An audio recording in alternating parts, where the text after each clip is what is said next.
is there the beginning of something big going on with Massie? Could he be the president? Could he be the president? Well, 2028, no. 2032, perhaps.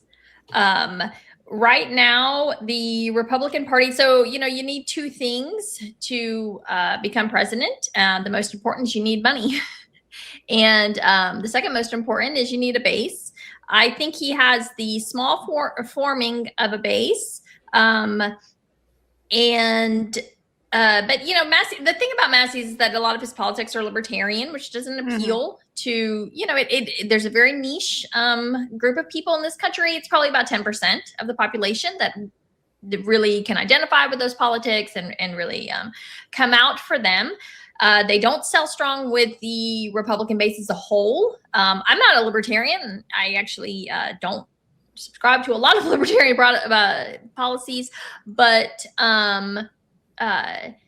money-wise is the big thing, right? Because it costs a lot of money to run a successful presidential campaign, and you have to get people to back you on that. Now, you can run a successful, campaign for Congress.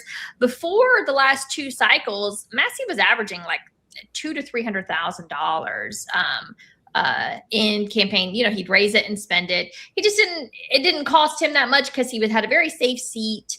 He just had to worry about primary challengers, and he never really had any because he's very popular. But he struggled to raise the $6 million that he did. He had to work really, really, really hard at it, and it still wasn't enough. So I'm just being very realistic. Unfortunately, as far as Thomas Massie goes, I think he could be Congress again.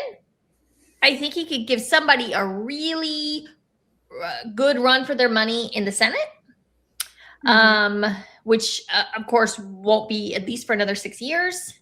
I think that he could do a good, I hate to say it, I don't know if this is something that he'll want to do, like podcast circuit or whatnot, but you actually do need those people there. You have to spread your ideas and whatnot. But going forward, unfortunately, it's actually going to be more about beating the establishment than it is about electing, these kind of newer candidates like Massie, who is a very ideological one.